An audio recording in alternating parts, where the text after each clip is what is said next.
Hi, we're live. Hello. Hello. Can everybody see? Yvonne, can you see? No, I can't. I can see Yvonne. I see Yvonne. That's all. That's all I see. But I can't see anyone else. Okay. Oh, there's Rashida. There we go. Yay, success. Hi, guys. Hey, everybody. So how do I? Okay, so okay, I'm gonna put Yvonne up. Am I streaming though? Can you guys see? All right, yeah, we're up. All right, good evening, everybody. So I am Rashida Roberts here with Target Financial, and we are so glad to see everybody. Today we're going to be talking about financial journeys, and we're going to be talking about, well, let me see if I can get Yvonne up here. How do we share this into our groups? So on Facebook Live, share it. Okay. Is it on your personal page? Because if it's in your group. Yeah, on my personal page. Okay, 1 second. All right, so we're just going to give everybody time. We're going to share this broadcast so as many people can see it as possible. Thank you guys for coming. And we're going to have brief introductions in just a second. We're just trying to share it with our prospective groups and our followers.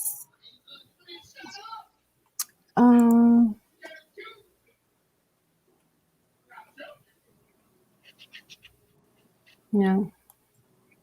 Unfortunately, I don't see a share. So let's see. I'm going to copy the link and I will put it in our private chat. I think you guys will be able to see that. Okay. You see it? Yep.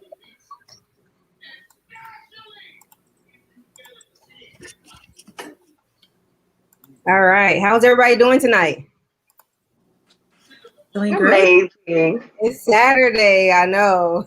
Yes. It's been a long week, a long journey. I know Yvonne was already been in conferences today, right? No, I didn't go today, but last night. Yeah. Oh, yes. Last night. Busy day, busy bees for entrepreneurs, right? So we're just going to start off while they're sharing with some brief introductions. And Yvonne, will start with you. Okay, sure. Well, hello, queens, as I like to call the ladies in the room. I am bringing you greetings from the city of brotherly love, also known as Philadelphia, PA.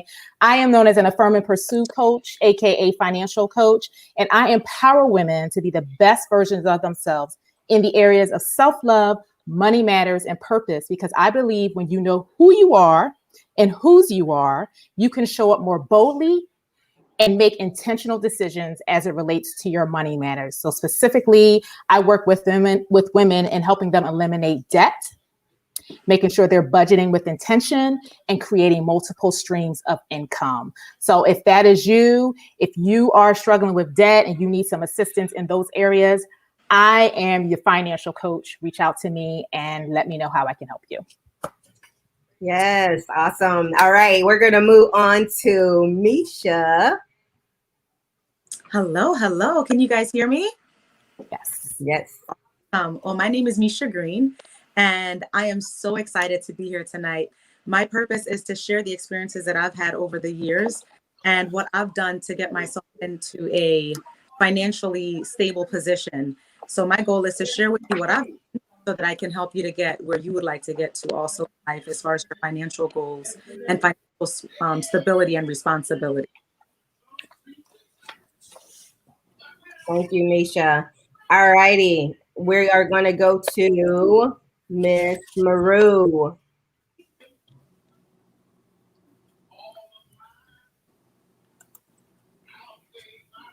You're on mute. You're on mute. We can't hear you.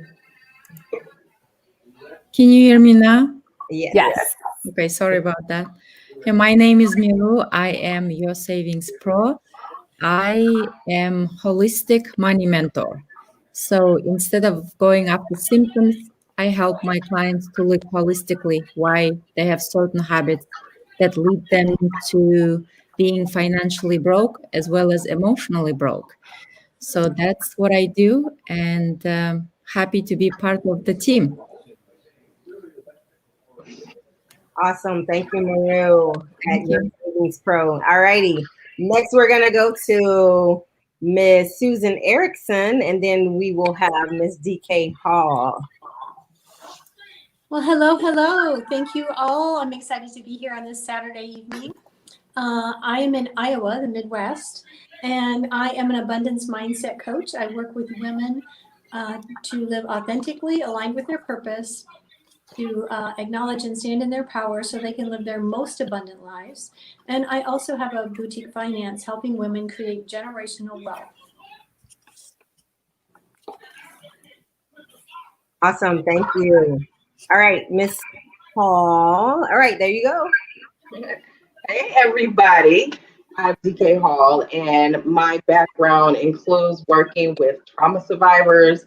My goal, my main purpose is to inspire women to begin again after trauma and to maximize their lives through self-care, self-awareness. So yeah, getting into this money and boundaries, that's all tied into self-care as well. I have taught different workshops on financial abuse, which has a big impact on women or people who have been in negative relationships. So I'm so excited to be here to talk about money and boundaries, that thing we all need in every area of our lives. So I'm just excited to get into it. All right. Thank you so much. Excellent. And I am Rashida Roberts. My company is Target Financial, and I am pursuing helping single Christians and educators with their finances actually to get out of debt. Okay. I'm really big on getting the debt-free journey and stop normalizing the debt that society has made so, easy. Like it's a fast and furious lifestyle that we live with our money. And I just want people to change their mindset. So I am currently writing a book and I can't wait. I'm almost finished. And so it's very exciting time. I am glad and just ecstatic to be here with all these wonderful women from different backgrounds all over the nation to talk about our financial journeys and the mistakes that we have made or people have made. But, we're just trying to open that door and talk about it. You can reach me at Target Financial on all platforms. So, and that's just a little bit about me. And so we're going to get started. Our other host today is Miss Yvonne Brown with Affirm and Pursue. And we'll be on Clubhouse tomorrow as well. Yvonne, what time will we be there? 2 p.m. EST, which is 1 p.m. CST. So if you're out there in Clubhouse land and you would like to join in on the conversation, please come and find us on Clubhouse. We'll go live at 2 p.m. EST, 1 p.m. CST. We'll ping you in the room and we'll continue the conversation. All right. Awesome. Now I'm going to put us all on the screen together. Wait. Yes, I love it. We are there. And yes. I'm going to let Yvonne take us off. Okay. So ladies, once again, thank you so much for your time this evening. I am honored. I'm extremely honored. I met each of you ladies. Only person I think on here that I do not know is Maru. So thank you so much for joining us. But each of you I've met in various circles. My sister Misha is here. So this conversation about money and women is very, very crucial in this time. It has been for quite a long time. And I'm just grateful to be in a circle of like-minded queens who understand the importance of us having these conversations, right? And so I know we started the conversation on Clubhouse, and I felt like, we should bring it to this platform as well, because there are listeners that are on this platform that need to hear what we have to say and join in on the conversation and give their voice as well. So we thought this week we would talk about money and boundaries, right? And how that has impacted us. and why it at times can make us feel like we shouldn't say no, right? Why we have to feel guilty or feel ashamed to set up boundaries with our loved ones, our friends, professional colleagues, whatever have you, when it concerns money. And that is a conversation I wanted to bring to the forefront and just get your input and see how that has played a significance in your money journey, and what you would like to share as it relates to that topic. So the floor is open for whoever wants to start. This is a fluid conversation. And if you're out there in Facebook land, please join in and your comments, ask us questions, and we'll be sure to pick them up at the end. So who would like to go first? All right. Maru, yeah, I think you're on. Make sure you're unmuted. Can you hear me? Yes. So I think when it comes to having a hard time putting boundaries in place, because a lot of people don't have a goal. When you don't have a goal, you can't put boundaries. Yes. If you don't know where you're going, you don't know what exit to take. You don't know what city to live in, or I think before you create boundaries, you have to at least identify your I don't know, next 5 years. I know that a lot of people don't want to think long term because none of us think bad things gonna happen to us. None of us think that we're gonna get into marriage and it's gonna fall apart suddenly. None of us think our loved one's gonna leave us suddenly. And so we don't want to think of bad things, but sometimes we have to put ourselves in that moment. What if I drop that today? And from that point you create your plan. And I think kind of I guess that's my experience has been, and I feel like a lot of people just in denial. I don't know what the real reason is behind, but I think people need to start waking up and taking care of their family. It's not necessarily just about them, but about their children. Like I say, they need to think about their legacy. What are they leaving behind? And if something happens to them, are they leaving debt behind, or not just financial debt, but also emotional? While you're grieving your loved ones, you have to worry about their finances, And I see a lot of GoFundMe money requests where they say, my parent or, dad or mom, sister, somebody passed away, and now we need to help burying them. I mean, even minimum, think about your funeral cost, at least, if you're not thinking about leaving any kind of money behind for them, So these are just basic stuff. Anyone else? I would go ahead and add on to that. That is so important, Moreau, and I would agree with that. 80% or more of women will, at some point in their life, be solely responsible for their and their family's finances. So setting up those practices, those boundaries early on in a relationship or in your own life can be so impactful long term for you and for your family, or if you're a single, even for you alone. So I think as women, we oftentimes in society sort of give that up once we get married or get in a long-term relationship. We let go of that. But it also can be used, as I think DK pointed out, to keep women in a maybe not a positive relationship. It can be used to keep them in a and not just women, but mostly women.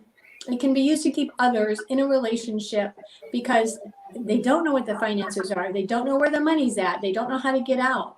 And so just like you said, early on in the relationship, when everything's rosy and everybody loves each other and everything is good, well, let's set those boundaries then, just like in a work relationship. Set that early on when everybody's in agreement.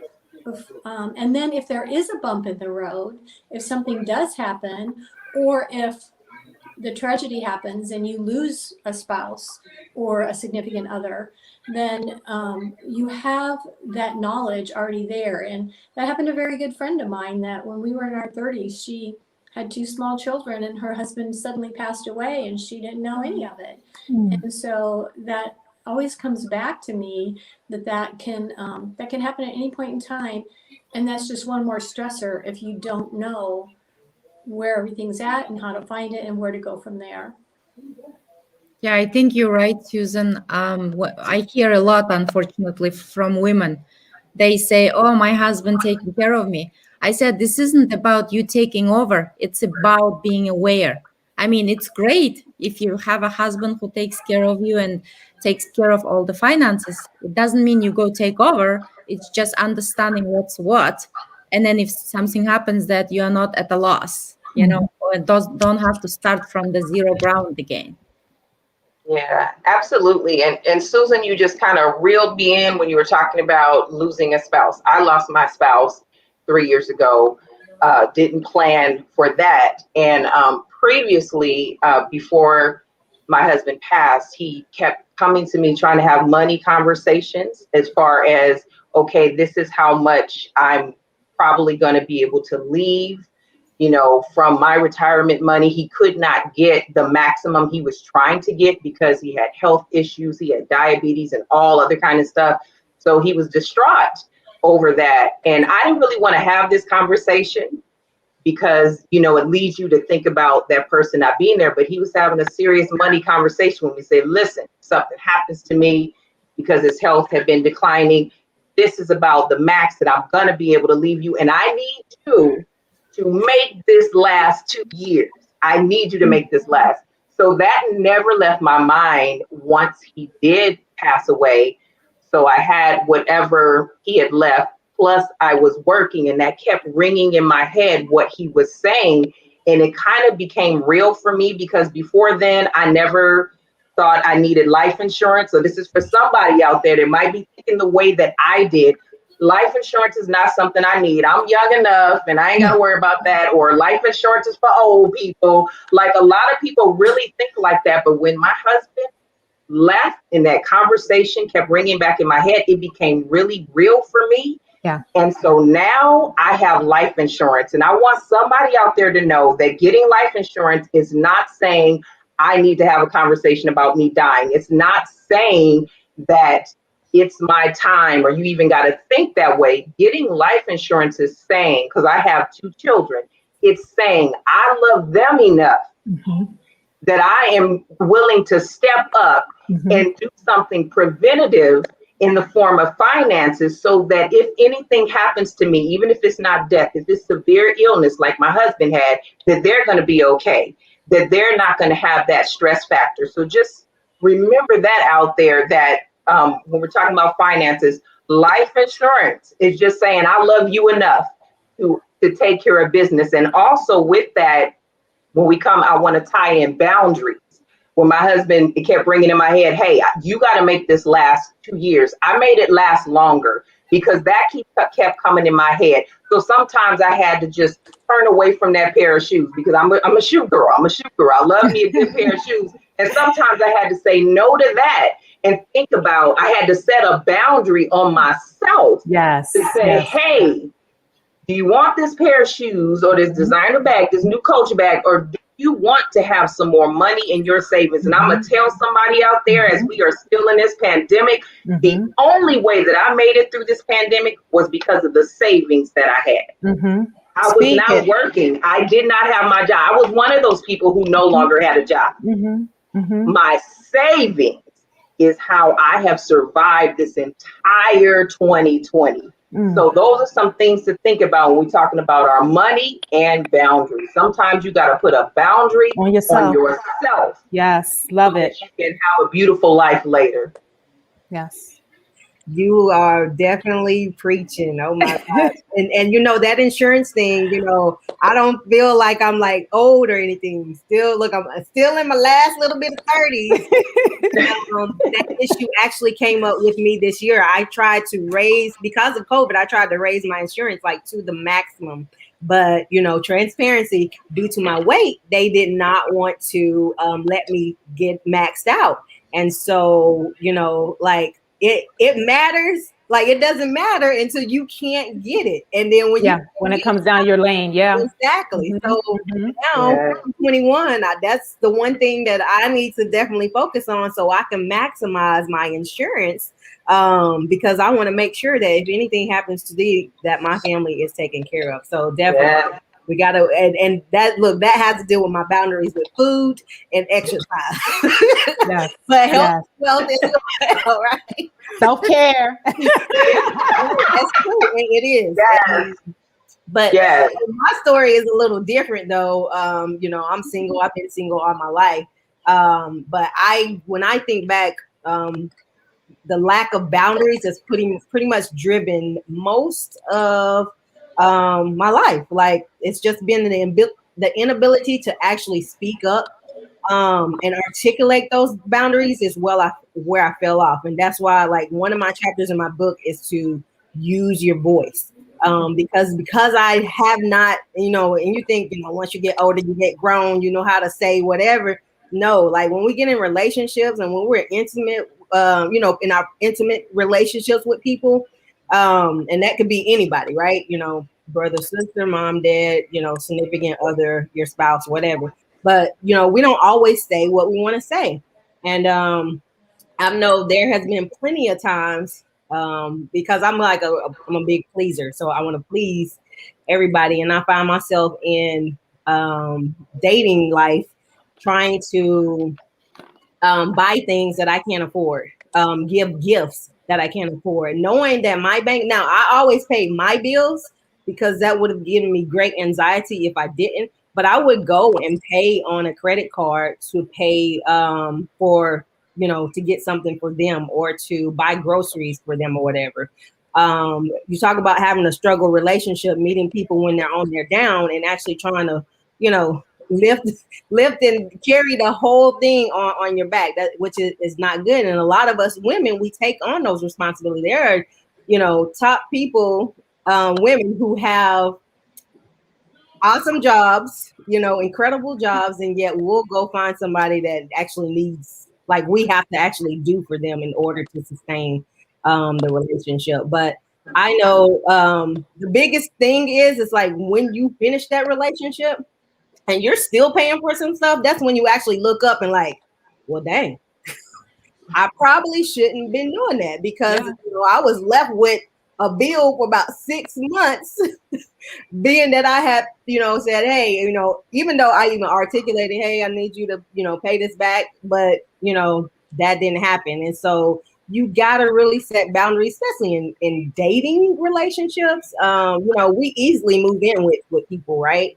And so whose responsibility is it to pay for this and pay for that? And a lot of times, even as adults, we still haven't matured in our voice on how to articulate certain things, and we don't set those boundaries, and so therefore we're left with debts that we didn't initially sign up for, but because a lot of times spending and money is very emotional, and when you're in a relationship, that's even more of your emotions, and so you're not making logical decisions, and so it's just that we got to set boundaries even in those relationships, and that's some of the mistakes that I've made when it comes to money and boundaries. I've made them as well, Rashida, Same. because I'm naturally a giving person. My sis will attest to that.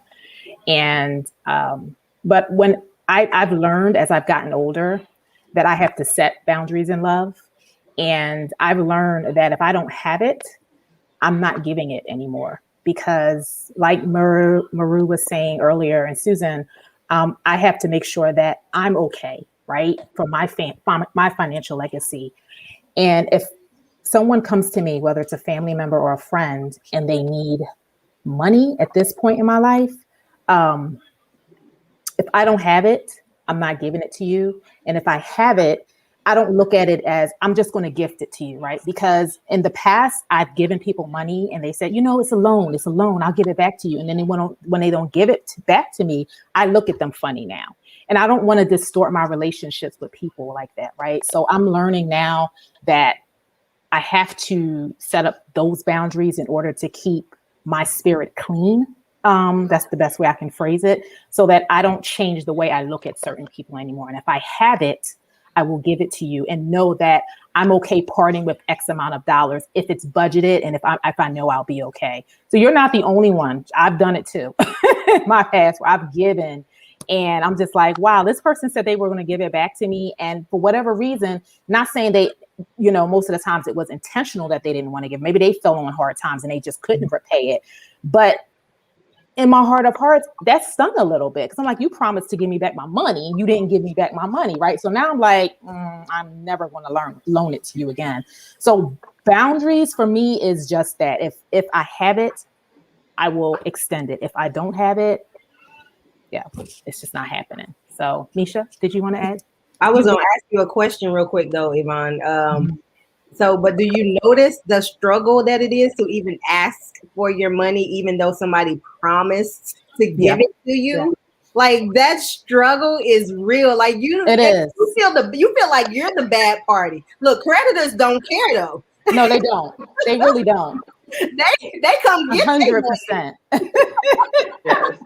Because you still gotta find it to pay back, but. Yeah, I just, lessons learned. And as I get older, my money is very like, I'm setting financial goals. Everyone knows I'm on a debt-free freedom journey, and I'm almost there. And I cannot disrupt that because I'm very focused on where I need to be over the next 24 months. So, if it doesn't align with my financial goals, and like I said, if it's not budgeted out, and if I don't have it to extend to you, I'm sorry, I just can't. And I no longer feel bad about the gentle no. I just don't. Absolutely. Yeah. And you ladies literally walked right down my lane. Pulled in front of my house and came inside my house. Like literally. I struggled with the same things. It was, buying these lavish gifts. And so like I had, so one of my older sisters, we came from humble beginnings. So we didn't get all the, 1,000 Christmas presents, Christmas time, or, all the birthday gifts.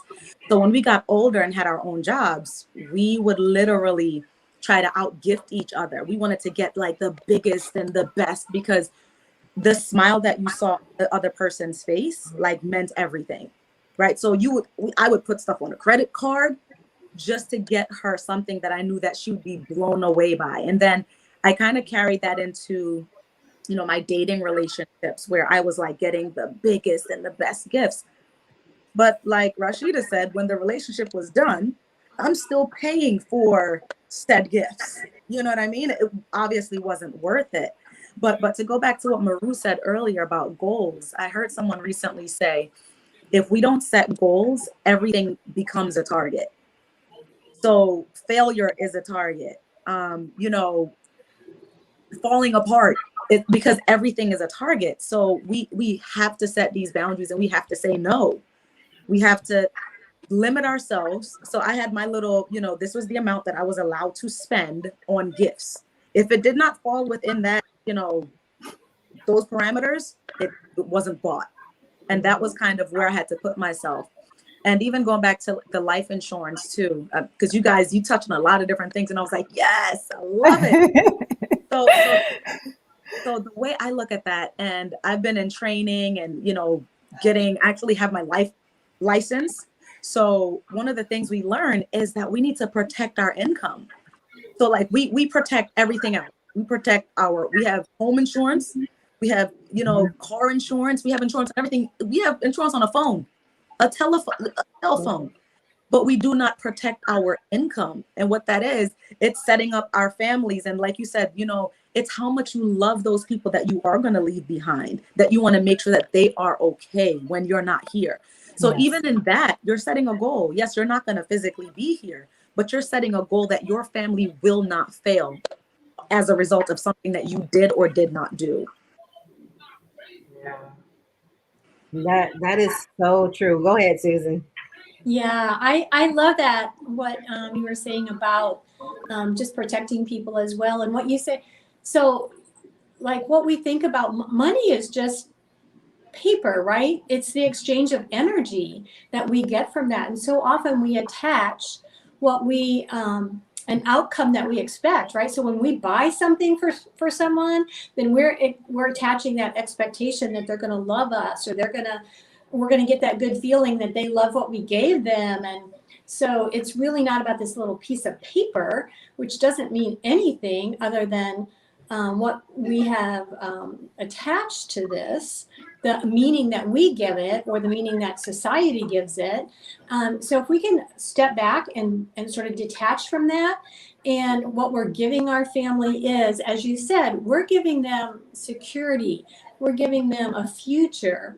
So I'm licensed as well, and it is about not just protecting the money for them, but it's about protecting their future and the life that we hope that they can live if we do end up gone in a short period of time. And I think it's so hard for us to talk about death with our families, right? Or with our children in particular, it seems like. I mean, I'll tell you, my husband and I had that conversation. It's much easier for me for some reason than it is for him. But I'm totally okay with that. The next stage of my life, or evolving next stage of energy, if you will, knowing that where I'm going to go. And I think it just is, we have as society put those things we don't talk about, right? We don't talk about money. We don't talk about death. We don't talk about sex. We don't talk about certain things that we put parameters around. Mhm. And so we just need to normalize, I think somebody else said that, normalize some of that, hey, it's okay to talk about that. It's okay to feel sad about it. Yet you're going to feel a lot more comfortable with it. The person that is passing on, as well as the people that are left behind, if you have discussed it and you know what's wanted, you know what's needed, and you know where everything's at. Right. Yeah, if we don't talk about things, we can't learn, right? Absolutely. Yes. And if Right? we learn from each other's experiences, then Yes. we be more prepared. And I know it's hard to fully experience somebody's experience, but I think people need to just, I guess, think realistically. Like, I mean, I also lost my husband a few years ago.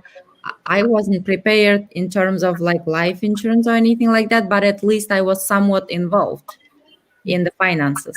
So that kind of gave me the leverage of, and I think I always openly share my story because I say, because of what my husband did strategically with setting the goal, I was able to stay home and take care of my children.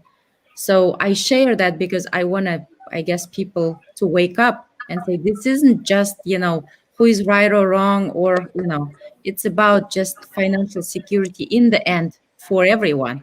Like I said, about people who we love. That's so true.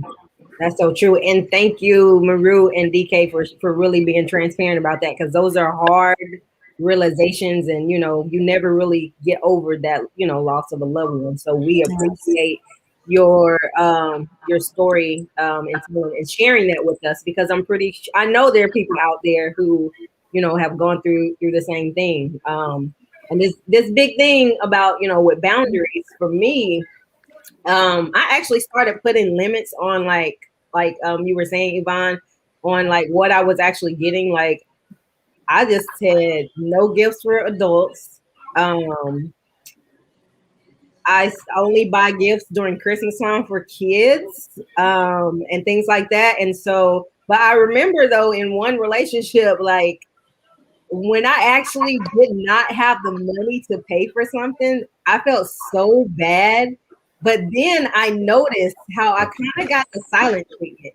And so this is why I say your voice is so important. When you actually start speaking up about certain things and saying no, even giving yourself, those no things, because I had a year of no. And so like I was trying to put limits on myself. Like DK, you were saying, I was putting limits on myself. I had traveled like in the past 2 or 3 years, I was traveling all the time because I was like under a lot of stress. So I was trying to get away. And so the year I was like, I'm trying to get my stuff together. I'm doing no traveling. The answer is no. I'm not going out to events. The answer is no. And so when I started saying no, people actually started having problems with me. And so you will actually see the people who are for you when you start Yes. administering self-care is what I call it, self-care. You will Mhm. see, and there will become a separation.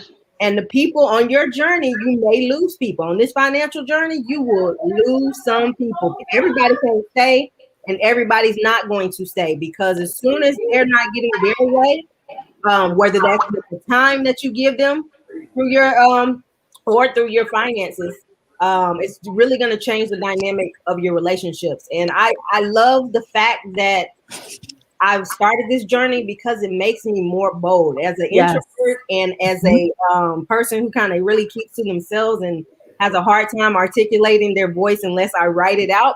Mhm. It makes me more bold, and that's like it gives you so much more confidence when you can take control of your money and your situation, and that's like the part that I'm loving it. And so I just want to thank all of you here. You know, I know we still have about 25 more minutes to talk this thing out, but I just want to thank you guys for just being here, because just when you're in battle with other people and you know, it's just so, yeah, it's like a big hug, guys. I know, right? Yeah. Well, So but you I'm know, loving this. I am loving it every moment. yes, me too, Rashida. And the one thing that I teach my students when you're going along this journey of financial freedom or debt freedom, because everyone's definition of financial freedom is different, but it's important to surround yourself with like-minded people. And it's also important to have an accountability partner or a group, right? People who understand what the no means, people who understand why life insurance is important, people who understand why you need to have communications with your spouse and these things, people who understand why, no, I can't go with you to Cancun or to wherever next weekend or next month because I'm sticking to my budget. People who really respect your decision and don't make you feel like, you're missing out or you should live for today. I don't. While I'm living for today, I'm also a Christian, and I also know that I have to align with biblical principles, right? And the word is clear that I'm not supposed to be a slave to the lender. So for me, that's where I line up with first, is what God tells me to do. And then other people secondary. Like I can't allow myself to be distracted by what naysayers say. And so that's why I'm so glad that we have a community, this community right here, and then our extended community of people that we serve, that we can pour into and impress the importance of these things, of having boundaries, having a plan, thinking through the things that they may not have thought through, like having life insurance. And it really, really boils down to I think Susan talked about this in our clubhouse the other day, mindset, right? That's key. Like first and foremost, that's key. The mindset has to be there for you to move forward into this. And you have to surround yourself when you're going through the journey, whatever those steps are to get you to the other side, with people who are like-minded, who will root for you and support you. So yeah, this right here, this core right here is amazing. So I thank you ladies as well for sharing your stories.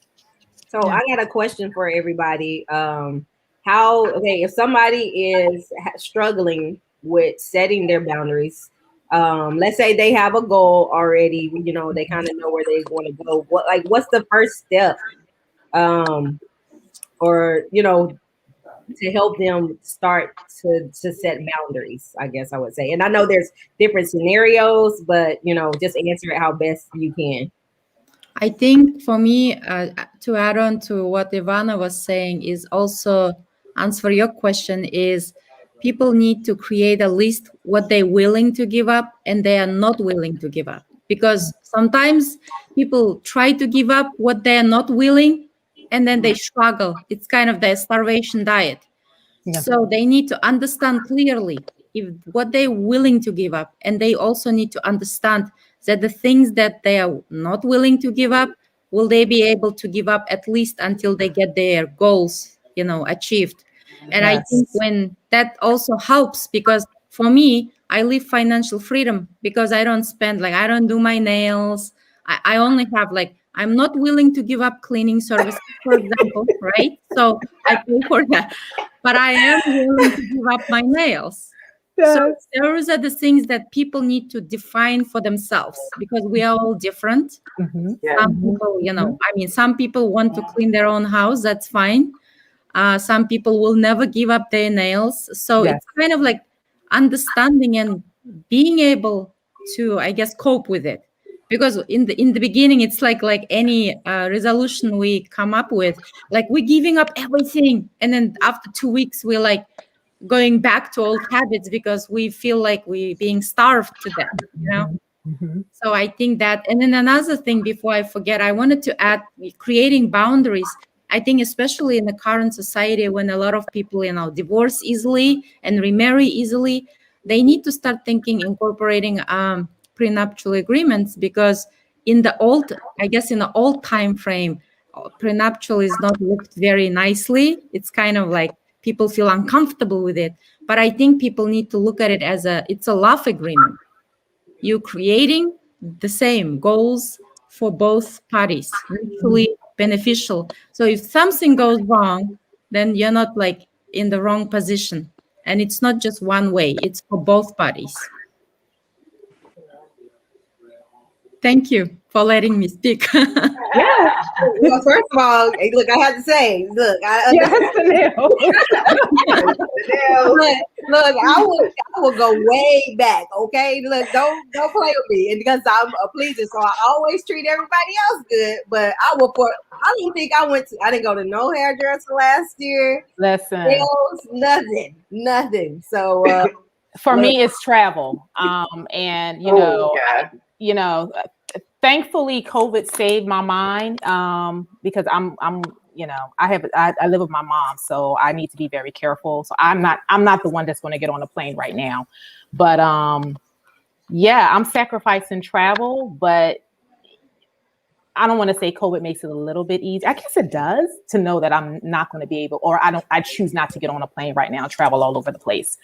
But the one thing that I'm not willing to live without, I don't know, technology things like a computer, new cell phone. Those are things that I'm not willing to go without, but I budget in, right? That's the key. The budget for me, as long as I'm budgeting those items in, I'm okay with spending the money for that because I know I have it and I'm paying cash. I'm not going and I'm not swiping a card. So yeah. No, I love it. And saying about having that list, I think that's vital. I think in addition to that is communicating. I know Rashida was talking about, letting your voice be heard. I think communicating to those that mean most to you, what your goals are and what your plans are, is vital to succeeding, because then they're aware of what you're trying to accomplish. So when they come and they say, let's go to this, event, and you say, well, remember, I can't, it's not a surprise to them. It's not an additional conversation you have to have because you've had it already. Anything, they might even feel kind of bad bringing it to your attention, considering that you have this goal in mind. Yeah. So that's my thoughts. Yeah, that's good. That's good. And I want to add to that. For me, there's some steps that I would tell anybody that needs boundaries in any area really of your life. And that's identify, establish, communicate, and commit to, and then enforce. So to get into that a little bit, you got to identify why a boundary is necessary, or what area of your life is a boundary necessary. And then you need to establish that, like, in detail. What does that mean? Does that mean kind of in the sense of what Yvonne was talking about, that I'm not going to loan money anymore. I'm not going to loan what I don't have. Or my rule is always don't loan what you can't live without. Or I'm not going to loan somebody a second time. All right, so we're not paying me the first time. That's establishing the details. So you identify where a boundary is necessary, then establish the boundary, the details, and then you have to communicate. Because I have learned, like Yvonne, you mentioned this, how people have struggled sometimes with setting boundaries with family or friends. And I've been in both positions and they don't really like it. People don't like when you set boundaries. A lot of times they might get upset, but you got to communicate very clearly, because sometimes you'll share boundaries with people and they don't think it applies to them. So you got to be very clear about that. This applies to everyone. This is my lifestyle, and this moment is not just fad, and this applies to everyone. So you got to communicate the boundary, and you got to commit to it. Yeah. That you have to commit to following through, because you can write down whatever. Okay, I'm not going to give money out, or I'm only going to give so much out, or I'm not going to buy this extra thing. But if you don't follow through, nothing has happened. You got to commit to it for yourself. Yes. And then you have to commit to it before expecting other people to commit to it. That's the key thing. And then lastly, enforce it. A boundary has a consequence. It's kind of that thing where it's like, if you do this in my space, then I'm going to have to do this. And that may be as simple as if someone talks to you crazy or they disrespect you. I've had to do this with a family member and say, you know, the next time that you are talking to me in this manner, I'm going to hang up the phone. I'm just letting you know, I'm not going to ask no questions. It's not going to be like, why are you talking to me like that? You're going to hear the click. You're going to hear the sudden silence. I'm done. And I really have done that with family, I tell you, and not to be disrespectful, because I love them and respect them. I gave them fair warning, but then I have to follow through and I have to hang it up. Or for someone else, I feel like somebody needs this deliverance because people been getting lonely during COVID.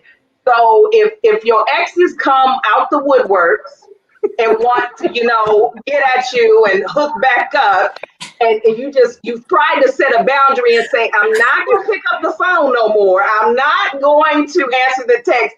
You have got to follow through. You have got to commit. No picking up that phone. Take that number out your phone. Do not respond to those text messages. Like, you have to commit to your boundaries. And that's an understanding that I know for myself as a person who didn't know half of her life what a boundary was. I didn't even know what it was until I saw a video by Henry Cloud and John Townsend, who wrote the book Boundaries. Let me tell you guys, my mind was completely blown. If y'all go get the book, if you've never heard of it, it's called Boundaries. My mind was blown. I was like, wait a minute, you mean I can actually put these limits and rules in my life to protect my own well-being? Like, what is that? I did not know. I didn't come from a family that understood those type of things. So these are the things that I would tell people to do. Identify, establish, communicate, and commit to that boundary, and then enforce it. Whatever the consequence is, just you have to enforce it. Yes. You have to recommit to your goals every day. Yes. Like every day you wake up and you commit, because if you don't do it daily, then, you know, things come up, desires come up, feelings take over, all kinds of things happen, right? So you just have to like recommit every day. Yes.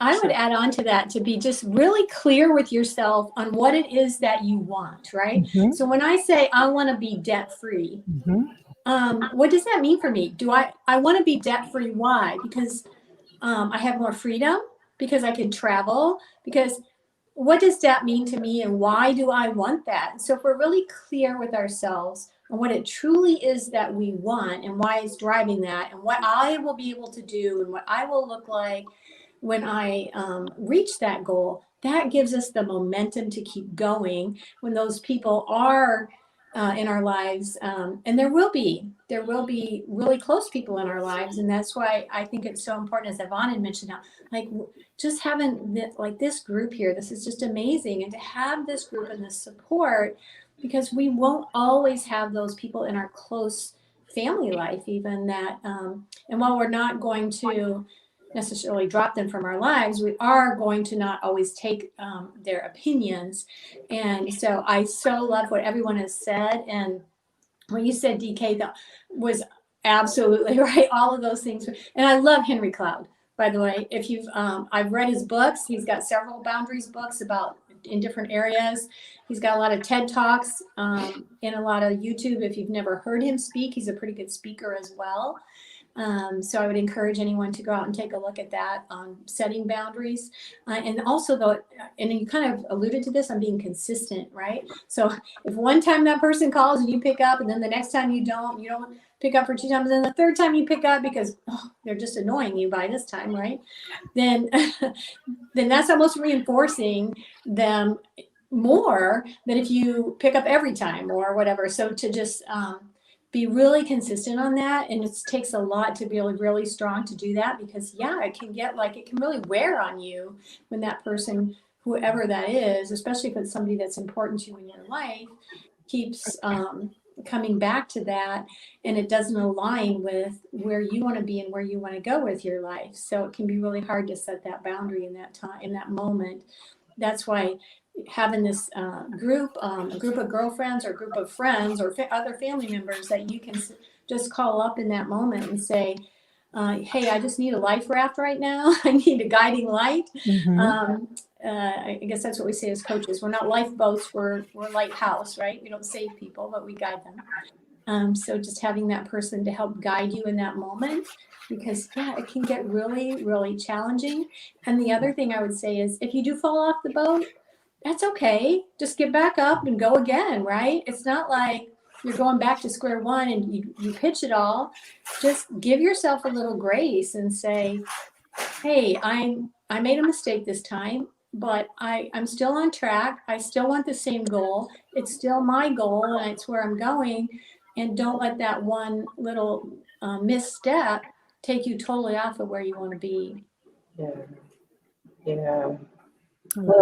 They came that my mom said an acronym to remember. Yes. DK, that was so, I love it. She said ICE. Yes. Powerful. But that, you know what? The last part of that, enforce. That is what most people, I'm guarantee you, most people miss that. That right there. I know I have goals and set this, but if you don't enforce it, it means nothing. Just like this mask deal. They couldn't enforce it. So it don't mean anything. So man, you just hit that right there is everything. That's my big takeaway. I got right. Because if I don't enforce it, baby, they're just gonna keep running on over, just running over. And so definitely. But I'm gonna check out that book that you and Susan have recommended. Because look, now y'all trying to make me add something to my book now. I'm almost finished.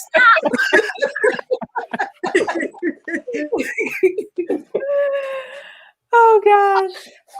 Well, ladies, I know that we're almost at the top of the hour. So did we go through all the comments on the side, Rashida? Just want to make sure we acknowledge all the ladies who are tuning in tonight.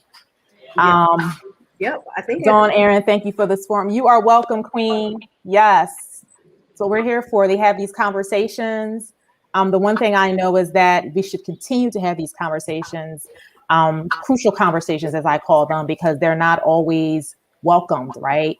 But for people who need to be set free and to know that it's okay to talk about this and get you unstuck, I'm always willing to have these conversations, as well as these coaches here tonight.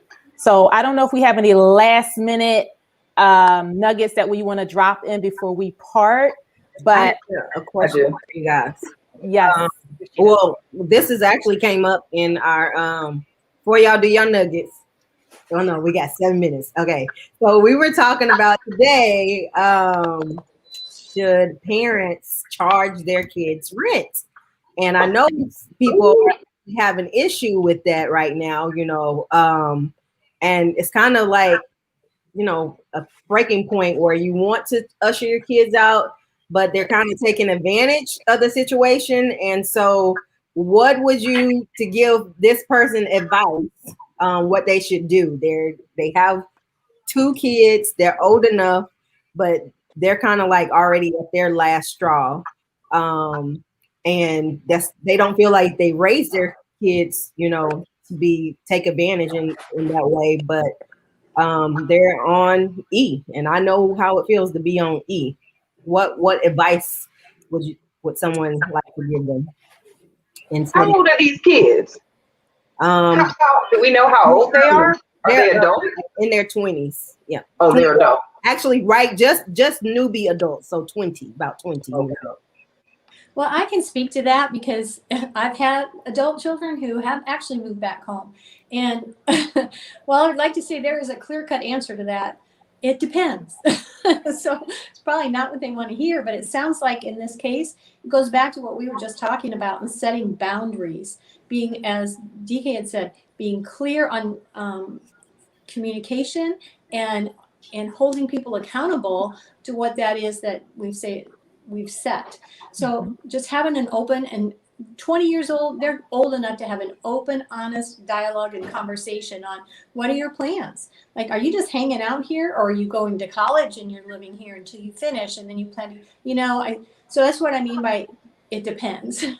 Like, I think there's a lot of unknowns that we don't know in this scenario. But if your kids are just like living at home with no expectation of getting a job or going anywhere, then I think that's a way different conversation than I'm going to college, I'm going to live here while I'm finishing up, and then my plans are to get a job and to move out.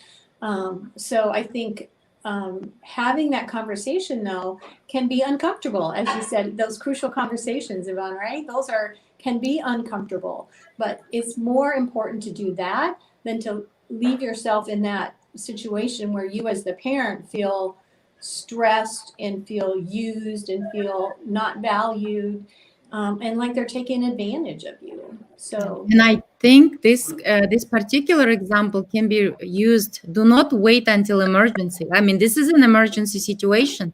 The parents need to teach their children from a very young age. Even though sometimes they say, oh, they're too little. I mean, you have to like figure out at their level. I mean, 5-year-old or 6-year-old or 13-year-old, whatever that is, you constantly have to teach these kids and set boundaries from the very young age, not at the age of 20. Oh, now I remember you need to pay me. And another thing is, I guess, that the downside of if you ask your child to pay, then you need to think when you grow old, who is going to take care of you? You will be dropped off somewhere. They're not going to take care of you. So at this point, I don't know how to help this particular family, but I think as we're discussing, for people to look into this, if you want your child pay you rent, whatever, but also think of when you get old, how is it going to be paid off to you, things like that.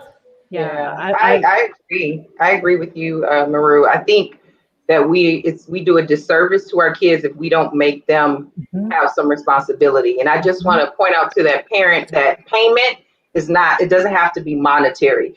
Ask yourself, identify, what do you need? What do you need most done in the house? It may not be money. You might be perfectly cool in the money area, but there may be other things that you need done around the house regularly.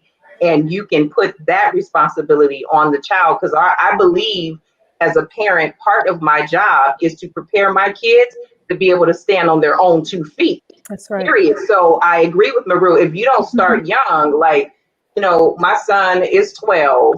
He got to cook. What I need to be cooking every day for. I love to cook, but I don't want him going out here looking for somebody to cook for him. I want him to know how to do things, how to cook, how to wash his own clothes. Yes. My daughter's in here. There's some bills she pays. I don't have her paying rent, but there's some bills that she pays. So you can give those kids certain bills and start them that way of being responsible. This is your bill. When that bill come in the mail, that's your bill and you're responsible to pay it, and start them in that way. And then if there comes to a different point where you need help and they're actually making good enough money, maybe they can pay a portion of the rent. But just think about whatever you need. What do you need done? But make them be responsible in some way. Or you look up, and I'm telling you, I've seen this, ladies, don't date these people. I've looked up and seen grown men 40 and 50, and no, they are not disabled, just chilling at home with their mama with no plan, no boundaries. Nothing. That's what's going to happen if you don't put responsibilities on your children early. That's what's going to happen. Yes. Everything that she said, I was going, tie it up with a bow. Done. Nothing else to add. All right, ladies. So it's been wonderful. Yeah. If you guys can give a quick takeaway for anybody listening on your audience, and then we will end it for tonight.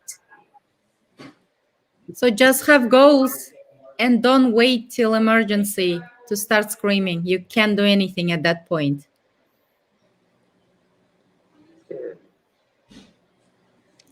You're on mute. Make sure you're on mute. You're on mute still. Nope. Oh, all right. We'll let her fix that. Yeah. I would say my takeaway for tonight is to definitely go with Miss Hall over here, who said, make sure you enforce it. You got to use your voice. That's my big thing. Use your voice and set your boundaries. But I didn't have that last part. Enforce it. Make sure you enforce it. So that's my takeaway from Miss DK Hall. Yes. And my takeaway for everyone that's tuning in tonight is that have an accountability partner or a group, right, that can help you along this journey, that can keep you honest, and also so that you're not feeling like, you know, the decisions that you're making are crazy, right? Because they're not crazy. They're your goals that we talked about that are crucial to setting up. It is your financial journey, yours, right? You own it. And so surround yourself with people who understand that and respect that. I would say yes. My takeaway, Rashida, was like to first find your voice and make sure that you use it. Speak up and don't wait for the last minute. You know, as Mira said, make sure that you have those conversations early on, not in an emergency. And then, as Yvonne said, to have that support. You know, just like this, have a group of people that support you that you can call on when you are feeling vulnerable and feeling that maybe questioning yourself a little bit. So thank you, ladies, so much for tonight. It's been amazing to meet you all and speak with you all. Yes. Misha, are you able to speak? Can you hear me now? Yes. We got you now. I don't even know what I did. But ladies, this has been so awesome. I mean, I got nuggets from everyone, and I just want to say, protect your space, whether it's your financial space, your mental space, or emotional space, whatever it is, you know, protect that by not allowing everyone to kind of offload on you, because people have opinions about everything. As a wife and a mother, I know that. As a woman, I know that people are really quick to offer you advice, unsolicited advice about every single thing. Guard yourself so that you can, you know, guarding yourself is a part of setting boundaries, right? So guard every avenue of your life so that you can be protected and so that you can succeed. Yeah. Thank you. Love it. Love it. Yeah. Yes. Yes. Did you go, Ms. DK?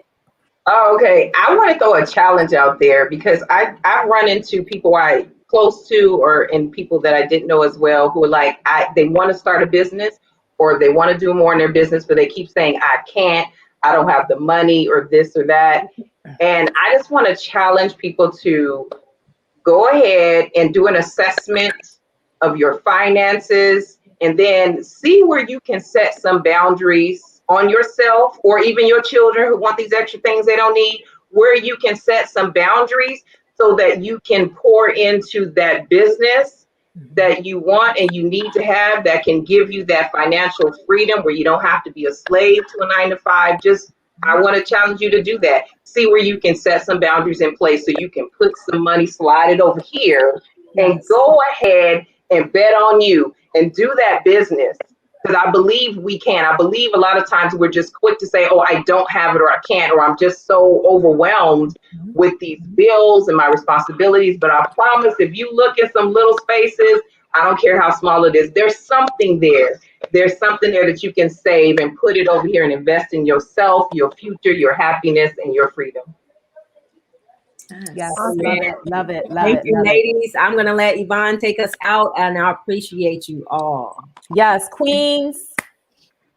You guys rock tonight. I thank you for lending up your time, as I said before, because I don't take your time lightly. We are back again tomorrow on Clubhouse at 2 p.m. EST, 1 p.m. CST, so you can join us for this continued conversation. And we hope that if we touched one or two persons tonight, we have done our job, because I believe that we all here lead from a servant's heart. So we thank you all for tuning in tonight, and look out for the next topic that we'll be bringing your way. Thanks again. Enjoy your evening. Bye. Bye.